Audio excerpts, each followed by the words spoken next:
काँग्रेसचे ज्येष्ठ नेते पृथ्वीराज चव्हाण आपल्यासोबत आहेत। पृथ्वीराज चव्हाण साहेब, देवेंद्र फडणवीसांनी जो निर्णय घेतलेला आहे, मंत्रिमंडळातून बाहेर पडण्याची तयारी दर्शवलेली आहे, या निर्णयाकडे आपण कसं पाहताय? महाराष्ट्रात जो भारतीय जनता पक्षाचा दारुण पराभव झाला त्याबद्दल कोणीतरी जबाबदारी घेणं आवश्यक होतं, ती देवेंद्रजींनी घेतलेली आहे। कारण दिल्लीच्या नेतृत्वाला त्यांनी एक रोजी पिक्चर तयार केलं की 45 पार, आणि त्या 45 पारचा आकडा गृहीत धरून देवेंद्र फडणवीसांनी जो तिथं आकडा दिला तो गृहीत धरून तिथं मोदींनी 400 पारची घोषणा केली आणि मोदी तोंडघशी पडले। आता कोणीतरी त्याची जबाबदारी घ्यावी लागेल आणि विधानसभा निवडणुकीला जायचं असेल तर काहीतरी कोर्स करेक्शन करावं लागेल। ते कोर्स करेक्शन करायचा हा प्रयत्न आहे, पण त्यांना निवृत्त करतायत का नाही, त्यांचे राजीनामा स्वीकारला जातोय का नाही हे आता पाहावं लागेल। चव्हाण साहेब, हा राजीनामा त्यांनी जो दिलाय ही फक्त या निर्णयाकडे फक्त किंवा देण्याची तयारी दर्शवली आहे। या निर्णयाकडे या निकालाची नैतिक जबाबदारी एवढ्याच अँगलने बघायचं का महायुतीत ऑल इज नॉट वेल याचे संकेत म्हणायचं? काय सांगाल तुम्ही?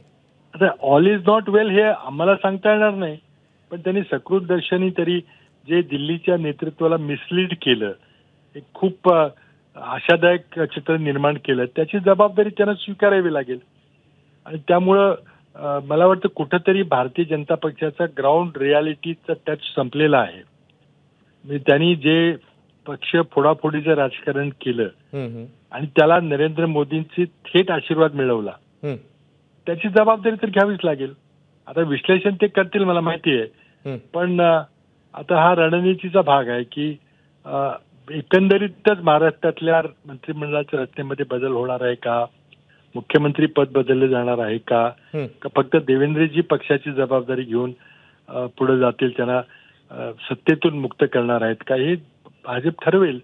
पण त्यांना काहीतरी चुकलं याची जाणीव झाली, बरं झालं। पण आता मात्र सरकारच्या पुढे दुष्काळाचं हाताळणं ही अत्यंत महत्वाची बाब आहे। आता निवडणुकीचा निकाल लागला, आचारसंहिता संपलेली, आता महाराष्ट्राच्या जनतेच्या दुःखाकडे गांभीर्याने पाहिलं पाहिजे अशी आमची मागणी आहे। चव्हाण साहेब, जसं आपण म्हणताय की म्हणजे कदाचित नेतृत्व बदल होऊ शकतो किंवा काय अशाही काही शक्यता आपण वर्तवताय, सध्याची परिस्थिती एकूणात बघता आणि फडणवीसांनी अशा प्रकारचा निर्णय घेतल्यावर जे गणित फडणवीसांनी जुळवून आणलेलं होतं या सरकारचं, तर फडणवीसच स्वतः बाहेर पडले तर येणाऱ्या काळामध्ये काय घडामोडी घडू शकतात? आपल्याला काय अंदाज वाटतो येणाऱ्या घडामोडींचा? नाही, आता असं आहे की हे लेमडक सरकार आहे। निवडणुका 1-2 महिन्यात लगेच जाहीर होतील, बरं, त्यामुळे सरकारमध्ये काही फार दम राहिलेला नाही। परंतु आता तरी कुणाच्या नेतृत्वाखाली जायचा हा मोठा प्रश्न आहे, तो भारतीय जनता पक्षाला त्याचा निर्णय घ्यावा लागेल। तर मंत्रिमंडळातून जर देवेंद्रजी बाहेर पडले तर मग पर्यायी कोण येणार तिथं?